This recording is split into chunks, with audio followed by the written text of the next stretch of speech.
There's already a Colorado bias.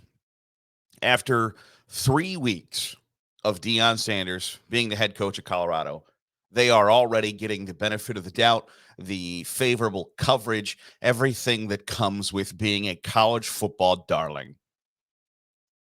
I don't know how he did it other than simply being Deion Sanders.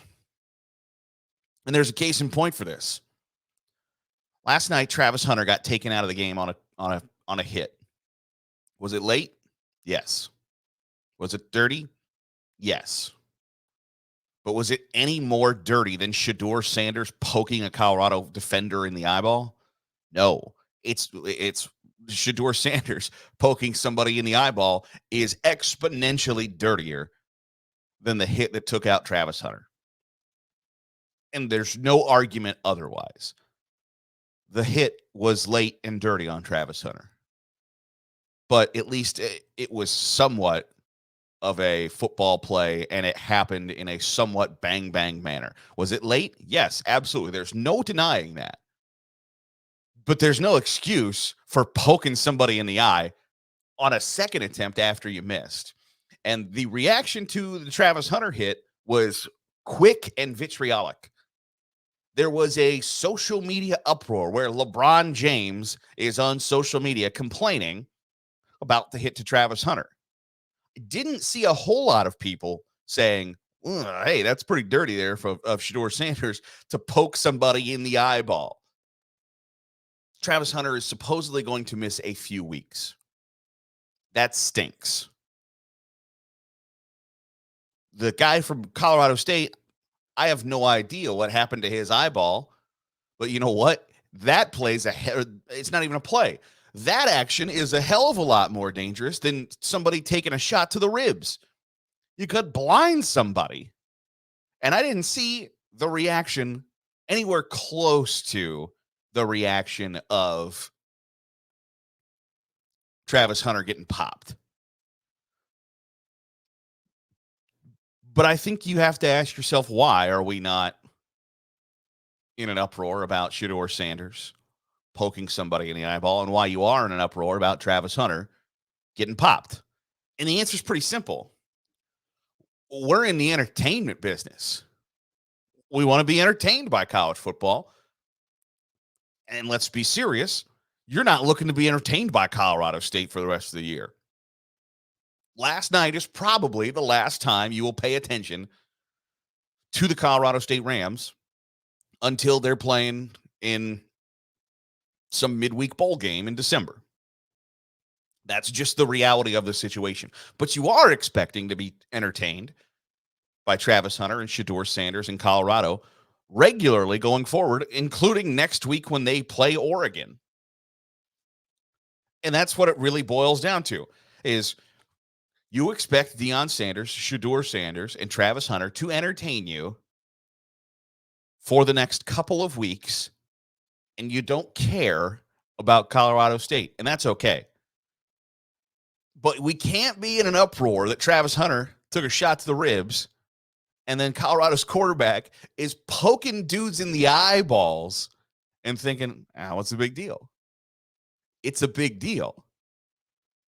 I think other than Deion Sanders being Deion Sanders, I don't know how he got everybody to gulp the Coach Prime Kool-Aid, but it's happening. And pretty much every college football reporter, personality, what have you, outside of Danny Cannell, is carrying Deion Sanders' water for him. And I don't know that that's a good thing or a bad thing. I think having more eyeballs on college football, always a great thing. But if we're going to have more biased eyeballs on college football, don't like that. Colorado State's lucky to grab a win yesterday in double overtime, and should be thankful that that happened, because otherwise the shine is off a little bit, and that's not a great thing. This is the Daily Huddle. I'm Garrett C. Wright. Appreciate you making us a part of your day, however it is, wherever it is you're doing so. You can give us a subscribe, hit the thumbs up. It goes a long way in helping us get in front of more college football fans. And if you're listening on the podcast, drop a 5-star review. That helps get us in more feeds as well. kind of pivoting from Deion Sanders to Florida State, which used to be a natural progression. Florida State hangs on yesterday to grab a victory over Boston College, a Boston College team that, make no mistake about it, they should have blown out and were in the process of blowing out until they weren't. And it's easy on a Sunday to overreact. And that's what we're going to try to not do, because I think everybody has a game like that. Everybody has a game where the expectation is you're going to go in there, beat the tar out of your opponent on the road, and get out of there and keep on chugging away. And that didn't happen yesterday. But if you go back in the annals of the history of college football, it's pretty rare for championship caliber teams. Now, I think Florida State, it is not unreasonable to say that they have national championship aspirations. And I think the consensus so far is that they are a pretty high quality team. But if you go back through championship caliber teams, it's rare for one, a team to go even undefeated, but then two, go untested, unchallenged, or have a game where you can point to later in the season and go, man, if something bounces the other way in that game, are they even here? And that's part of the fun of college football, is because sometimes that ball does bounce the way and the entire system gets upended, and the 12-team playoff will avoid that. But we're still in a 4-team playoff, baby. So Florida State can't afford to lose on the road to Boston College, who is going to struggle to be bowl eligible. You can't have it. And they didn't. But everybody has that game. Nobody can deny that the last 2 years, Georgia has been a juggernaut. Juggernaut. And they've had games where they were dangerously close to losing. Maybe probably should have lost and didn't. It does not mean that Florida State is overrated. It's not an indication that we have pegged them wrong or anything like that. Now, if it happens again, yes, sure, something to talk about, something to think about. But right now, I have no reason to question that they are one of the top 5 to 8 teams in the country just because they struggled in a road conference game. I think that is overreaction Sunday, and I don't want to participate in that. Now, if they lose or struggle again against somebody that they have no business losing or struggling against, sure, let's have that conversation. But I don't think that conversation is ready for right now. So let's pump the brakes there for now. And we can come back to it should the situation arise. Speaking of teams that had championship aspirations, that I think it's pretty clear that those aspirations are unattainable, is Alabama. Alabama has quarterback problems that aren't going to be fixed anytime soon. There is just simply not an answer at that position for the Crimson Tide. It's apparent, at least to me, that after last week, Jaden Milroe is not the solution and frankly might not even be an option. Now, Nick Saban is saying, yes, he's still an option for us. I don't think that's the case, because when you, as Alabama, the gold standard of college football for the last 15 years, essentially, when your offense is snap it to the quarterback and he'll run forward, snap it to the quarterback and he'll hand it off, or snap it to the quarterback and he'll just throw it as far as he can and hope that our guy catches it, their guy doesn't, or it's a pass interference, that can't be the offense that a team that had national championship aspirations is running. And I think it is a situation on the flip side of Florida State where Alabama was overrated and is overrated because they have an inability to move the football, because they do not have a solution at the most important position in the game. So they might need to come back to Jaden Milroe at some point, but that ship has sailed. You cannot perform at that level in a big time game and come back from that later in the season in other big time games and expect things to just magically have gotten better. He can get better through the season, but not to the level that Alabama needs him to. And I think he was just flat out in over his head. Now, Tyler Buckner is obviously not the answer either. He went 5 for 14, had 34 yards. You're getting 2.1 yards per pass. Woof. Now, Ty Simpson showed a little bit of potential, but potential is for fall camp. Potential is for the spring game. Potential is not for the middle of the season when you still have games against LSU and you still have games against Ole Miss and you still have games against Tennessee and Texas A&M. Potential is not going to cut it. So Alabama has problems, and I don't know how they get it fixed during the season. Because if that was a possibility, there could still be some light at the end of the tunnel that, you know what, maybe they can still go 11-1 and say, hey, the loss to Texas is, while bad, if Texas keeps winning, is not that bad. That ship has sailed, in my opinion. I don't know how you get to run the table the rest of the way with an offense that does not have the ability to effectively throw the football. In 2023, it's a tall task to say we're going to rely on our defense to carry us, because you can get good field position from timely turnovers, but basically getting to a situation where you're going to rely on your defense to not only get you good field position via turnover, but also get you points off of fumble recoveries for touchdowns and pick sixes. I just think for a team that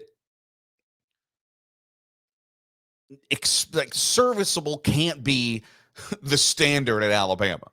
Serviceable at quarterback cannot be that's good enough is not good enough for that program. It shouldn't be. But what other option, what other situation is there to get out of that? I don't know. And I don't know where Alabama turns from here. We'll see if they can say, hey, we're going to score. Like, basically, we need a defensive touchdown. We need a special teams touchdown. And then the offense we'll see if they can get 2 touchdowns. And we got to keep everybody under 27. It's a tall, tall task. I didn't expect Alabama to be one of the schools that, coming into the new season with the new clock rules, to be a ball control, let's limit our opponent's offensive chances team. But here we are, and that might be the best path moving forward, is instead of the kind of wide open offenses that they've gotten used to in the last half dozen years or so with Lane Kiffin and Brian Daboll and their change in offensive philosophy, essentially, Bill O'Brien, to a more, when Nick Saban got there, of like, we're going to turn around and hand football off and we're going to throw the ball on 3rd down if we have to, type of offense. We'll see if they can get it done. I think it was last week, maybe, we talked about that, the SEC has not had a great out-of-conference record there in big games. And these aren't even big games. The Big 12, woof. Cincinnati lost to Miami last night for the first time since 2005 in Miami. Isn't great. Oklahoma State got mollywopped by South Alabama. Now, Kane Womack doing a great job at South Alabama, but 33-7. And Iowa State lost on the road at Ohio. So the Big 12 lost to 2 MAC teams yesterday, and Oklahoma State got their tails pushed in by South Alabama. But going back to the Iowa State-Ohio game, you'll probably see, if you haven't seen the viral video, that it certainly appeared as if Iowa State made a 4th quarter field goal to put their first points on the board against a MAC school that looked like it probably went inside the uprights. It was called no good. That would, if that had been counted, it would have made the score after 4 quarters 10-10. against a MAC school. So let me preface my statement with this. Iowa State is an incredibly difficult place to win. There is virtually no recruiting base inside the state, and you play second fiddle to a,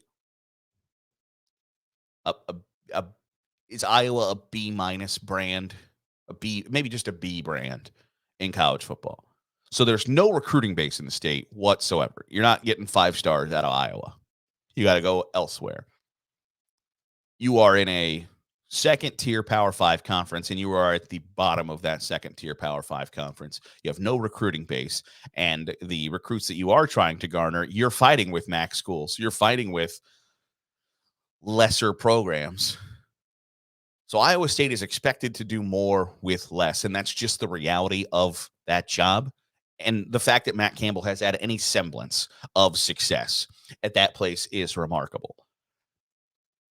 But outside of that kind of quick run there a few years ago where they were probably overrated anyway, it's been a somewhat steep decline for the Cyclones since last year. They're 1-2 this year. They went 4-8 last year.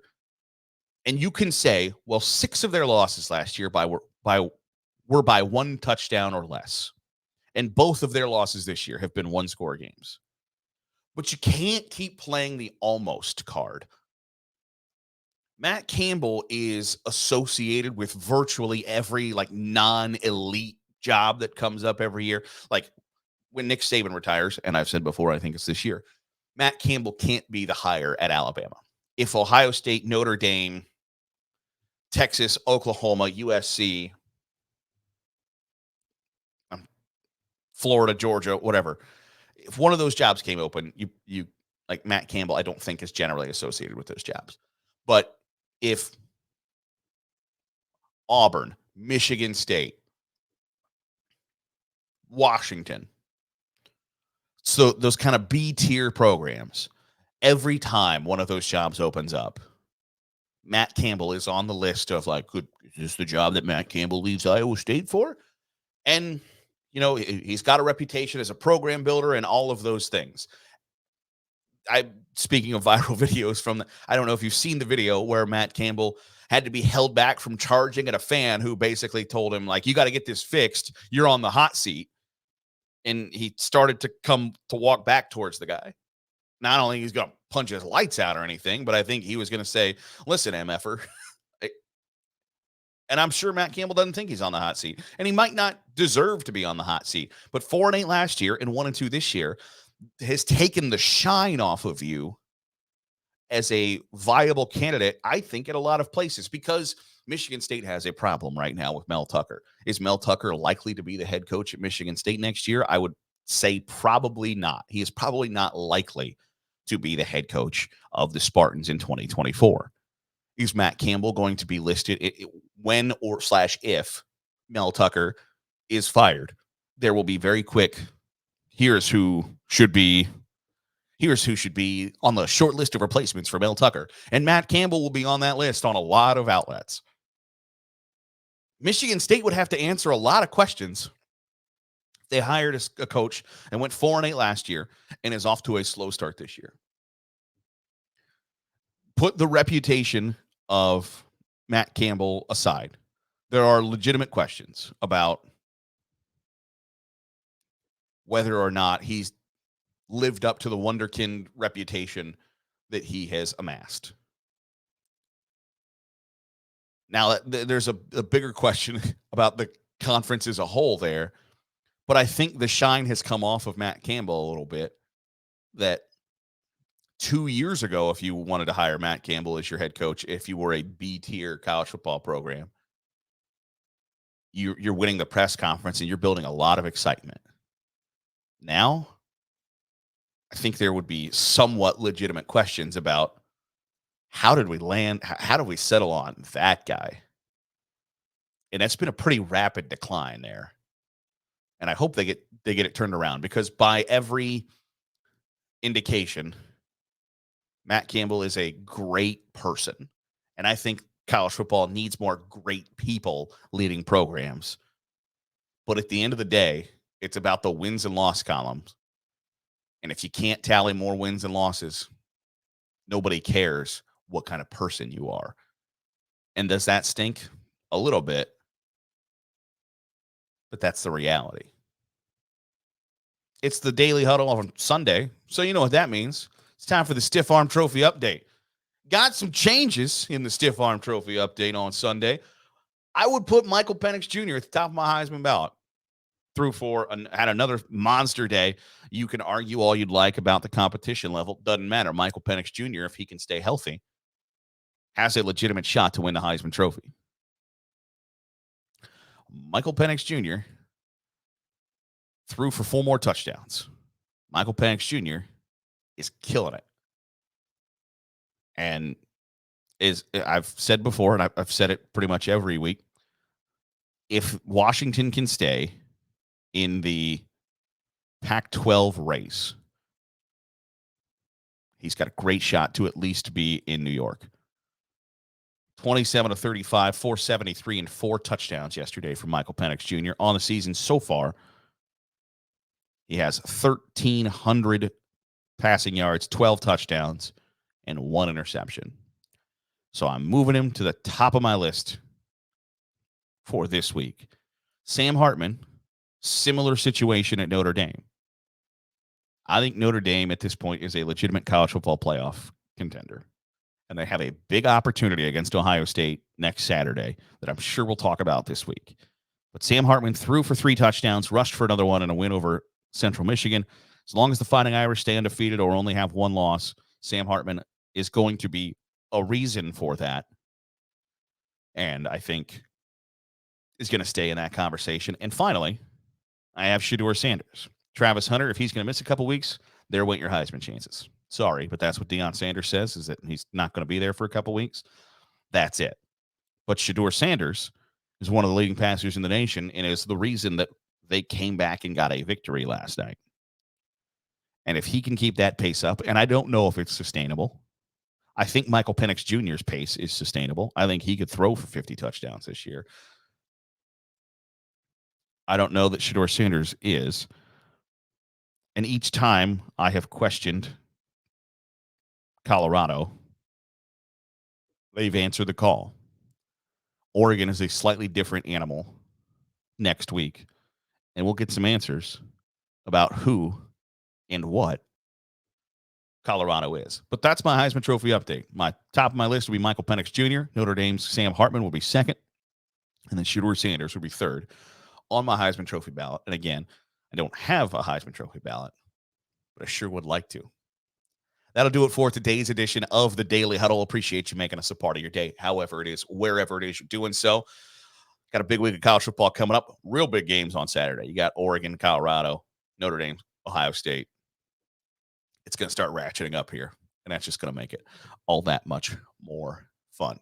Hit the subscribe button. Give the video a thumbs up. Goes a long way in helping us out. So do 5-star reviews on the podcast. I'm Garrett Seawright. This is the Daily Huddle on Saturday Glory. We'll catch you next time.